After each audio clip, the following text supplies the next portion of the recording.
নমস্কার বন্ধুরা, আমার চ্যানেলে আপনাদের স্বাগত জানাই। আজকে আমি আপনাদের বানিয়ে দেখাবো ডিম ডাল। তার জন্য আমি এক বাটি মুসুর ডাল নিয়ে নিয়েছিলাম। এবার মুসুর ডালটা ভালো করে ধুয়ে নেব।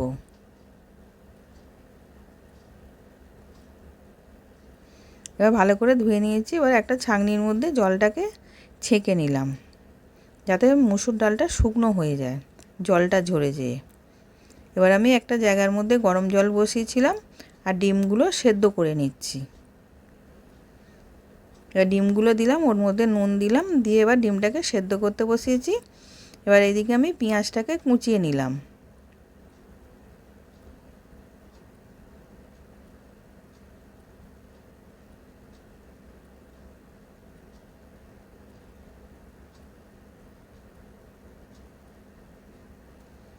এবার টমেটো দেবো বলে ওটাকেও আমি কুচিয়ে নিচ্ছি।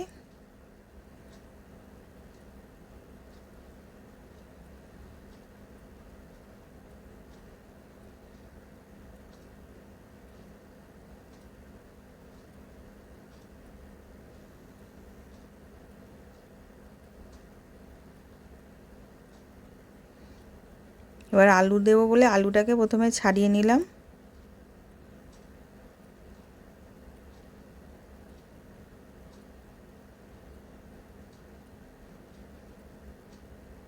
এবার আলুটাকে আমি দু ফালি করে নিলাম।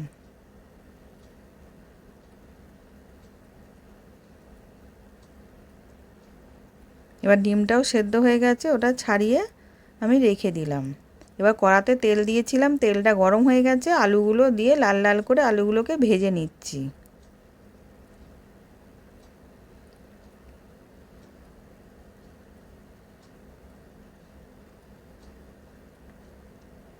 এবার আলুগুলো ভাজা হয়ে গেছে, আমি তুলে নিলাম। এবার ওই তেলের মধ্যেই ডিমটাকে গাগুলোকে চিড়ে নুন হলুদ আর লঙ্কা গুঁড়ো মাখিয়ে রেখে দিয়েছিলাম, দিয়ে এবার ডিমটাকে আমি ভেজে নেব লাল লাল করে।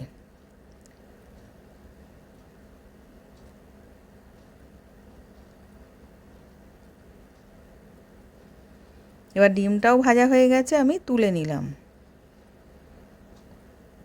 এবার ওই তেলে ফোড়ন দেব গোটা গরম মশলা আর শুকনো লঙ্কা। এবার পেঁয়াজগুলোকে দিয়ে দিলাম,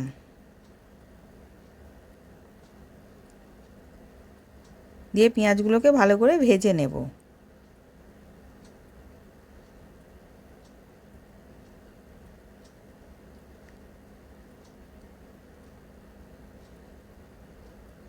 এবার পেঁয়াজগুলো ভাজা হয়ে গেছে, ওর মধ্যে আদা পেস্ট, রসুন পেস্ট আর কাঁচা লঙ্কা পেস্ট দিলাম, দিয়ে ভালো করে কষিয়ে নেব যাতে কাঁচা গন্ধটা চলে যায়।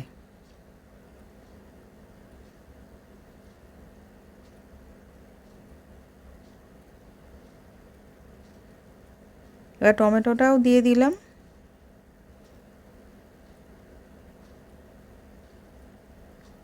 এবার টমেটোটাও নরম হয়ে গেছে।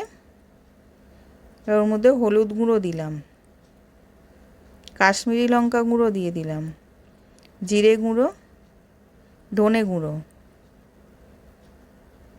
আর স্বাদ অনুযায়ী নুন, আর টেস্টের জন্য সামান্য একটুখানি চিনি দিলাম, দিয়ে সব একসাথে ভালো করে কষিয়ে নেব।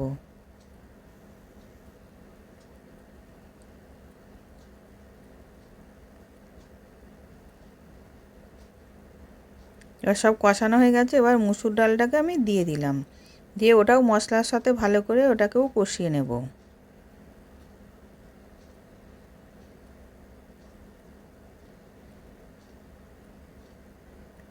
এবার মুসুর ডালটাও ভালো করে কষানো হয়ে গেছে, এবার ওতে আমি পরিমাণ মতো জল দিয়ে দিচ্ছি।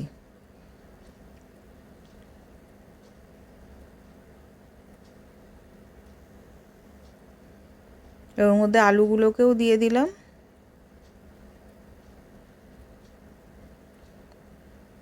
এবার দুটো কাঁচা লঙ্কা চিড়ে রেখেছিলাম, দুটো দিয়ে দিলাম, দিয়ে এবার চাপা দিয়ে রেখে দেবো সেদ্ধ হওয়ার জন্যে।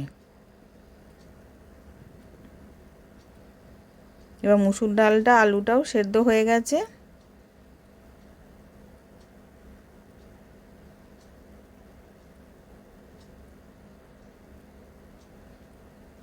এবার ওর মধ্যে আমি ডিমগুলোকে দিয়ে দিলাম। দিয়ে এবার ভালো মতন ফুটে গেছে। এবার নামাবার আগে ওর মধ্যে গরম মশলা গুঁড়ো দিলাম আর ধনেপাতা কুচি দিলাম, দিয়ে ভালো করে মিশিয়ে নেব।